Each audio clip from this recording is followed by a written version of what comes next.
Hello আমার ভালোবাসার বন্ধুরা, আমি অরিত্র চলে এসেছি আজকের একটা নতুন ভিডিও নিয়ে। দেখো, আজকের দুপুরবেলা আমি গোপালের সেবা দেবো, তার জন্য প্রথমে ফলগুলো বানিয়ে নিচ্ছি। ফলের মধ্যে আজকের আছে শসা, পেঁপে আর ছিল কলা। চলো আজকের আমি ফলগুলো বানিয়ে নিই, তারপরে আমি দুপুরবেলা আজকের গোপালের সেবা দেবো। আমি তোমাদের আগেই বলেছিলাম আমি দুপুরবেলা গোপালকে চিড়ে, ফল, মিষ্টি এইসবই দিয়েই সেবা দিই। চলো, এদিকে তো শশাটা কাটা হয়ে যাচ্ছে। শশা কাটা হয়ে গেলে তারপরে আমি পেঁপেটাও বানিয়ে নেব। পেঁপেটা আমার দিদার গাছের পেঁপেটা পেকে গেছে, পুরো পেকে হলুদ হয়ে গেছে। দেখো পেঁপেটা কত সুন্দর। আর এদিকে গাছের কাঁঠালি কলাগুলো ভালো পেকে গেছে। কাঁঠালি কলাগুলো সব ভালো করে ছাড়িয়ে গোপালের সেবা দেবো দুপুরবেলা আজকে।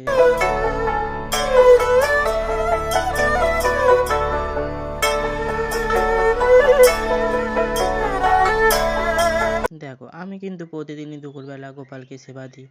তোমরাও কে কে আমার মতো দুপুরবেলা গোপালকে সেবা দাও, প্লিজ আমাকে কমেন্ট করে জানিও। আর আমার এই গোপালের ভিডিও দেখতে তোমাদের কেমন লাগে প্লিজ আমাকে কমেন্টে জানিও।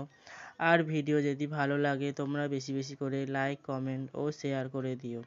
দেখো পেঁপেটা এত বেশি পেকে গেছে যে আমি বটি দিয়ে ছাড়াতে পারছিলাম না, কারণ গলে চলে যাচ্ছিল। তার জন্য আমি চাকু দিয়ে পেঁপেটাকে আস্তে আস্তে করে ছাড়িয়ে নিচ্ছি। তারপরে বটিতে আমি পেঁপেটা কেটে নেব, তারপরে আমি ভগবানের সেবা দেবো।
চলো, আমার তো সব ফল এদিকে বানানো হয়ে গিয়েছে।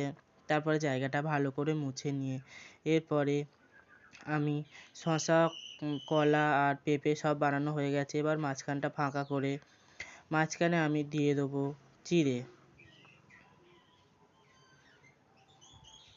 দেখো এইবারে সব কিছুর ওপরে, চিড়ের ওপরে, ফলের ওপরে আমি তুলসী পাতা দিয়ে, এইবারে 1 গ্লাস জল, তাতেও তুলসী পাতা দিয়ে আমি আজকের দুপুরবেলা ভগবানের সেবা দেবো। আর ভিডিওটা তোমাদের যদি ভালো লেগে থাকে তাহলে প্লিজ আমাকে কমেন্টে জানিও। আবার দেখা হচ্ছে পরবর্তী ভিডিওতে।